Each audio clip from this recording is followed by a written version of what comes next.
Há uns meses atrás falei sobre o facto da União Europeia representar apenas ideologia e de ter nenhuma lógica e substância. E como também referi, a União Europeia é precisamente aquilo que socialistas e comunistas procuram: uma organização gigante, inchada e corrupta que quer controlar tudo, mas que nunca aceita responsabilidade por nada. Nesse vídeo falei sobre os ataques da União Europeia a uma nova lei húngara que tinha como objetivo proibir a doutrinação de crianças por parte da comunidade LGBT.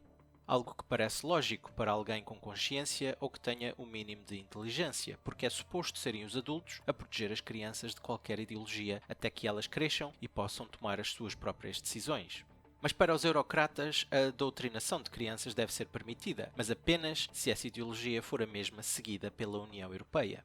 Cheguei mesmo a fazer uma comparação entre a reação da União Europeia à nova lei húngara e à reação da União Europeia ao facto dos socialistas terem legalizado a censura em Portugal. No caso da lei húngara, a União Europeia reagiu rapidamente e condenou o governo húngaro por ter ousado tal coisa. Já no caso da legalização da censura em Portugal, a União Europeia não fez qualquer comentário. Para os que entendem o que é realmente a União Europeia, nada disto é surpreendente. A União Europeia é o sonho molhado de socialistas e comunistas, portanto é claro que nada dirão contra a censura se ela for aplicada por governos socialistas ou comunistas. Mas se algum governo não socialista ou comunista ousar implementar algo que pode ser interpretado como censura, então será imediatamente atacado e condenado pela União Europeia.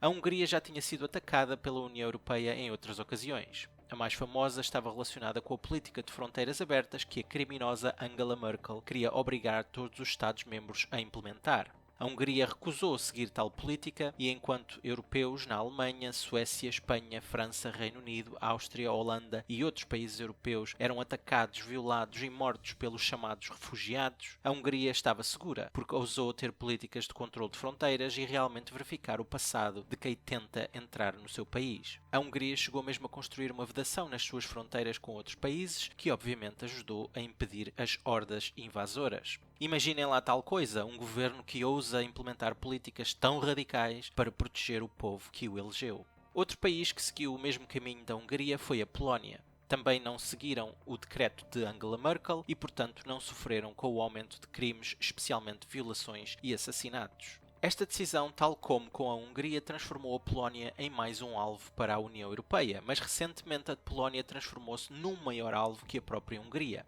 Mas antes de vos mostrar os detalhes que transformaram a Polónia no maior alvo a abater, gostaria de vos relembrar de alguns detalhes sobre a União Europeia. Desde que existe que os eurocratas na União Europeia querem apenas uma coisa: poder total e completo sobre os Estados-membros. Os eurocratas não querem que cada Estado-membro vote e decida aquilo que quer implementado no seu país. Querem apenas decidir tudo o que vai ser implementado nos Estados-membros sem que tenham sido eleitos para o efeito e garantir também que as suas decisões nunca tenham de passar pelo processo democrático. De facto, a União Europeia foi ao ponto de ignorar os votos nos referendos na França e Holanda, que rejeitaram por completo a Constituição Europeia. Mas os eurocratas não quiseram saber dessas votações e implementaram a Constituição Europeia na mesma. Constituição Europeia que hoje é conhecida como o Tratado de Lisboa. E é nesta Constituição Europeia que podemos ver a forma como os eurocratas querem obter poder, garantindo que a lei europeia está acima das leis de qualquer Estado-membro. E isto quer dizer que os povos de cada Estado-membro estão sujeitos às leis criadas pelos eurocratas, que não foram eleitos por esses povos e que sabem nada sobre cada um desses Estados-membros. E esta é uma forma de obter poder que alguns países não conseguem aceitar. A Polónia, por exemplo, foi destruída pelos socialistas e comunistas há pouco tempo atrás e ainda hoje vivem com os fantasmas do passado e não querem de forma alguma voltar a viver esses tempos horríveis. Basicamente, há algumas décadas atrás, socialistas e comunistas decidiam o que os polacos podiam ou não podiam fazer no seu país. Hoje em dia, os socialistas e comunistas da União Europeia querem decidir o que os polacos podem ou não podem fazer no seu país. Posto isto, o que realmente aconteceu recentemente que transformou a Polónia num alvo ainda maior para a União Europeia? Basicamente, o governo polaco decidiu proceder à reforma do seu sistema judicial, que de resto faz parte das suas funções como governo eleito pelo seu povo. Mas o Tribunal da Justiça Europeu quer interferir com esta política, alegando que com esta reforma o sistema judicial polaco está a ser politizado. Algo que é hilariante e mesmo irónico, pois o Tribunal da Justiça Europeu é o apogeu de um tribunal politizado, já que os juízes desse tribunal são nomeados e escolhidos pelos governos de cada Estado-membro. É o mesmo processo para os procuradores europeus, sobre o qual já fiz um vídeo. E como vimos no caso do nomeado português para os procuradores europeus, foi aceite por parte da União Europeia a candidatura e nomeação de um candidato sem qualificações para o cargo, apesar de a União Europeia ter sido avisada das mentiras que o governo socialista português incluiu no currículo de José Guerra. Ou seja, como procurador europeu, temos alguém sem qualificações, que não passa de um emissário do Partido Socialista Português, que não está lá para fazer um trabalho decente e com competência. Está lá apenas para fazer o que o Partido Socialista quer e receber um salário chorudo à custa dos contribuintes europeus. O processo é igual com os juízes do Tribunal Europeu, que recebem salários absurdos para concordar com tudo o que a Comissão Europeia quer, ou pelo menos para concordar com tudo o que interessa realmente para a Comissão Europeia. Porém, o sistema de justiça polaco não concordou com o Tribunal de Justiça Europeu e disse que na Polónia são as leis polacas que interessam e não a lei europeia. E como podem imaginar, a União Europeia atacou imediatamente a Polónia. Chegaram mesmo a processar a Polónia e claro que o Tribunal de Justiça Europeu concordou com a Comissão Europeia sem qualquer questão e multou a Polónia em mais de 1 milhão de euros por dia até que a reforma implementada pelo governo polaco fosse desfeita. Isto acontece há pelo menos 2 ou 3 décadas na Europa. A União Europeia expande os seus tentáculos para tentar remover soberania dos Estados-membros e esses Estados-membros ou aceitam ou são multados até aceitarem.